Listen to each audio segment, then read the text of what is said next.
एक वक्त था जब बराकबेली को आइलैंड ऑफ पीस कहा जाता था।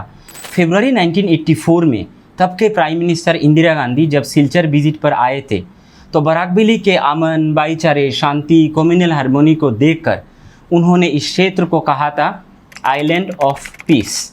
लेकिन आज एक सवाल दिल को बहुत परेशान करता है, क्या हम वही बराकबेली है या हम धीरे धीरे उस तरफ बढ़ रहे हैं जहां इंसान की पहचान उसकी इंसानियत नहीं बल्कि उसका नाम, उसका धर्म और उसके कम्युनिटी को देखकर किया जाता है।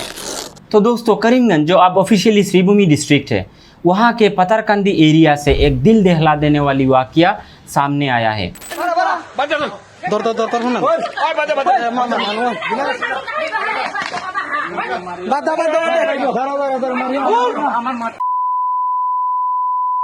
रिपोर्ट्स और एफआईआर के मुताबिक 1 जून को रताबाड़ी जीपी के मामबाड़ी गांव के 2 नाबालिग बच्चे 17 साल के आमिरुद्दीन और 14 साल के इस्लामुद्दीन अपने गुमे हुए गाय को ढूंढने निकले थे रात को।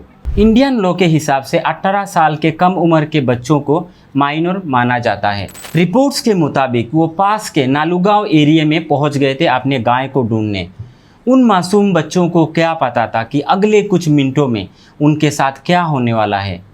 एफआईआर में लगाए हुए आरोप के मुताबिक कुछ लोगों ने उन्हें गायचोर समझ लिया। बच्चे बार बार उनको समझाने की कोशिश कर रहे थे कि हम लोग चोर नहीं हैं, हम लोग अपने गाय को ही लेने आए हैं। लेकिन एलिगेशंस के मुताबिक भीड़ ने उनकी एक भी बात नहीं सुनी और दोनों माइनर बच्चों को बेरहमी से मारा गया। वायरल वीडियो और रिपोर्ट्स के मुताबिक लाठी, डंडे, लात गुस्से से इनको मारा गया। एफआईआर में एयर गन इस्तेमाल होने की भी बात कही गई है। शुनाई कॉन्स्टिट्यूएंसी के एमएलए आमिनुल हक लश्कर जब अस्पताल में बच्चों से मिलने गए तब उन्होंने मीडिया से बात की और उन्होंने कहा कि डॉक्टर के मुताबिक आमिरुद्दीन को एयर गन के 6 गोलियां लगे हैं और 1 गोली उसके बॉडी से निकाल लिया गया है और 5 गोली अभी भी उसके बॉडी में मौजूद है। आमिरुद्दीनेर शरीरे प्राय 6टा गुल्लिर आघात आछे, एकटा एयर गनेर गुल्ली आजके बार करा हयेछे, आरो 5टा गुल्ली एखोनो आछे। फिलहाल दोनों बच्चे सिलचर मेडिकल कॉलेज अस्पताल में एडमिटेड है और उनका ट्रीटमेंट वहां चल रहा है। इस केस में एफआईआर रजिस्टर हो चुका है दोस्तों। पतारकंदी पुलिस स्टेशन में भारतीय न्याय संहिता 2023 और आर्म्स एक्ट के तहत केस दर्ज किया गया है। एफआईआर में कुछ लोगों को नामजद किया गया है और कुछ अन्य लोगों के खिलाफ भी एलिगेशन लगाए गए हैं। यहाँ एक बात समझना बहुत ज़रूरी है, एफआईआर किसी भी इन्वेस्टिगेशन का शुरुआती दौर होता है। फाइनल गिल्ट जो होता है या इनोसेंट प्रूव करना, वो फैसला इन्वेस्टिगेशन और कोर्ट प्रोसेस के बाद ही होता है। अब देखते हैं एफआईआर में क्या क्या सेक्शंस लगाए गए हैं और इसका मतलब क्या है। एफआईआर के मुताबिक कुछ इंपॉर्टेंट सेक्शंस ऐड किया गया है। BNS section 115 close 2 voluntary heart पहुंचाने से रिलेटेड है। अगर कोर्ट में ये प्रूव हो जाता है तो पनिशमेंट होगा, इम्प्रिजनमेंट होगा, फाइन या दोनों हो सकता है। बीएनएस सेक्शन 117(2) ग्रेवियस हार्ट यानी सीरियस इंजरी पहुंचाने का मामला, अगर ये प्रूव हो जाता है तो पनिशमेंट कम से कम 7 साल तक हो सकता है और फाइन दोनों हो सकता है। अब BNS section 189 clause 2 unlawful assembly से रिलेटेड है। बीएनएस सेक्शन 191 क्लोज 2 राइटिंग से रिलेटेड है। सबसे सीरियस जो धारा लगाया गया है BNS section 109 attempt to murder से रिलेटेड है। अगर कोर्ट में ये सब एलिगेशन प्रूव हो जाते हैं तो पनिशमेंट 10 साल तक और सीरियस केसेस में लाइफ इम्प्रिजनमेंट तक भी हो सकता है। एफआईआर में आर्म्स एक्शन सेक्शन 25(1)(a) भी ऐड किया गया है जो इलीगल आर्म्स रिलेटेड ऑफेंसेस से डील करता है। इन सेक्शंस में बेल का डिसीजन ऑटोमेटिक नहीं होता। कोर्ट ऑफेंसेस की सीरियसनेस, एविडेंस और इन्वेस्टिगेशन को देखकर ही फैसला करती है। अब इस मामले में अगर लोकल रिपोर्ट को देखोगे, सोशल मीडिया देखोगे तो पता चलता है कि कुछ लोगों को अरेस्ट किया गया है। तो दोस्तों, पतारकंदी का जो इंसिडेंट है ये कोई आइसोलेटेड इंसिडेंट नहीं है। इंडिया में मॉब वायलेंस और हेट रिलेटेड इंसिडेंट्स जो है वो आए दिन बढ़ रहा है, तेज़ी से बढ़ रहा है और ये एक कंसर्न बन चुका है। हेट स्पीच, पोलराइजेशन एक नॉर्मल बन गया है सोसाइटी में। हिस्ट्री हमें बताता है जब भी किसी ग्रुप के खिलाफ बार बार एक ही निगेटिव नैरेटिव रिपीट होता है तो कुछ लोगों के लिए नफरत बिल्कुल नॉर्मल होने लगता है। पहले शक पैदा होता है, फिर किसी को आप आउटसाइडर बताते हो, बांग्लादेशी बताते हो, फिर आइडेंटिटी के बेस पर उसको क्रिमिनल का टैग लगा देते हो और एक वक्त आता है जब कुछ लोग कानून पर भरोसा करने के बजाय खुद फैसला लेने लग जाते हैं, और यही किसी भी सोसाइटी के लिए एक वारिंग फैक्टर है।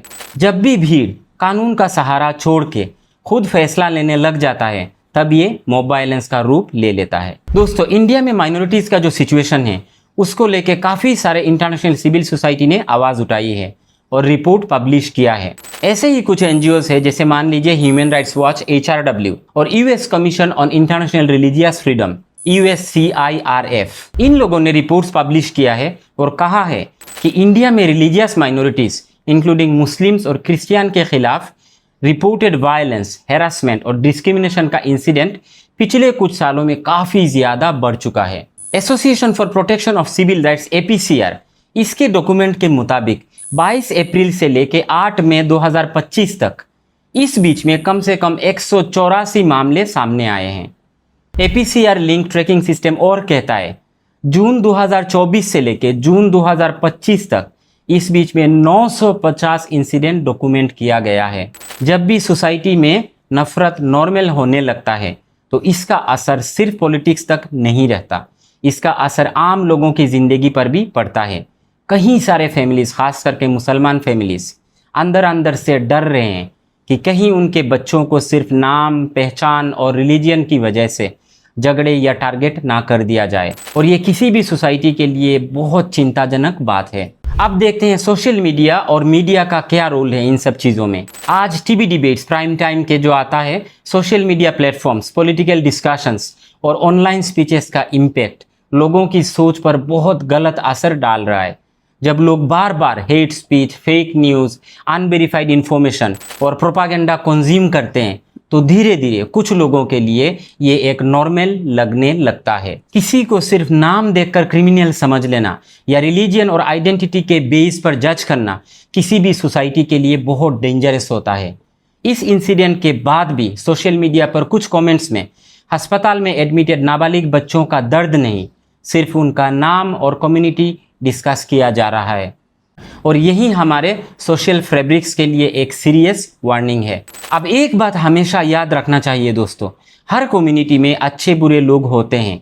क्राइम का कोई रिलीजन नहीं होता, और कोई गलत काम करता है तो उसकी पहचान क्रिमिनल की हिसाब से होने चाहिए, ना कि उसके पूरे कम्युनिटी को सज़ा देनी चाहिए। कई सारे फैमिलीज़ के बीच, खास करके मुसलमान फैमिलीज़ के बीच अंदर अंदर ये डर पैदा हो गया है कि कहीं उनके बच्चों को सिर्फ नाम, पहचान या रिलीजन की वजह से झगड़े या टारगेट का सामना ना करना पड़े, या उनको मॉब लिंचिंग ना कर दिया जाए, और ये किसी भी सोसाइटी के लिए एक बहुत ख़तरनाक बात हो सकती है। अब असम का थोड़ा हिस्ट्री देख लेते हैं। इसमें असम में भी मॉब वायलेंस कोई नई चीज़ नहीं है। 2018 में कार्बी आंगलोंग के दाकमुका इलाके में नीलोत्पल दास और अभिजीत नाथ, ये दो बंदों को फेक चाइल्ड लिफ्टर बोल के र्यूमर के चलते मॉब वायलेंस ने इतना मारा कि मौके पर ही उनका डेथ हो गया। 2026 में कोर्ट ने इस केस में 20 लोगों को दोषी पाया और लाइफ इम्प्रिजनमेंट की सज़ा सुनाई। तो दोस्तों, फेक न्यूज़, व्हाट्सएप र्यूमर और मॉब हिस्टेरिया ने 2 यंग इंसान की लाइफ ख़त्म कर दिया। ये इंसिडेंट असम के लिए एक रिमाइंडर था कि एक अफवाह, एक फेक न्यूज़, एक फेक मैसेज और भीड़ का गुस्सा कितना डेंजरस हो सकता है।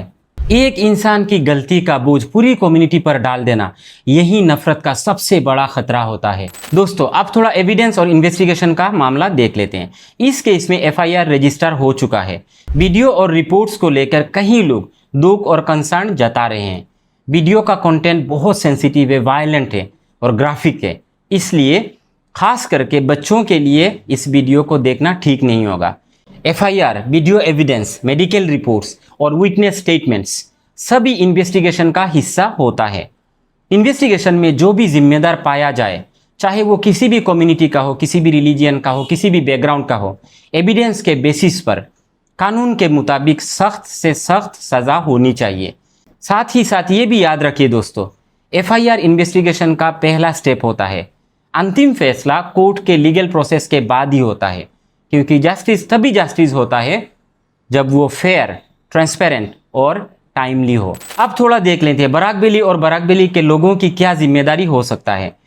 बराक वैली की पहचान हमेशा से अमन, भाईचारा और अलग अलग कम्युनिटीज़ का एक साथ रहने का रहा है। यहाँ के लोगों ने लैंग्वेज मूवमेंट को देखा है, हिस्ट्री को देखा है, वायलेंस देखा है, माइग्रेशन को देखा है, फ्लड्स और इकोनॉमिक स्ट्रगल को भी देखा है। लेकिन मुश्किल से मुश्किल वक्त में भी लोग एक दूसरे के साथ खड़े रहे। और इसीलिए बराक-वैली रीजन में अगर ऐसा इंसिडेंट होता है तो ये एक सीरियस कंसर्न बन जाता है। ऐसे इंसिडेंट के खिलाफ रिलीजन और कम्युनिटी से ऊपर उठकर आवाज़ उठाना ज़रूरी है। आज विक्टिम कहीं एक कम्युनिटी से हो सकता है, कल विक्टिम आपके फैमिली से, आपके कम्युनिटी से भी हो सकता है। मॉब वायलेंस का कोई परमानेंट टारगेट नहीं होता, इसलिए मॉब जस्टिस के खिलाफ खड़ा होना सिर्फ किसी एक कम्युनिटी के लिए नहीं दोस्तों, पूरे सोसाइटी के फ्यूचर के लिए बहुत ज़रूरी है।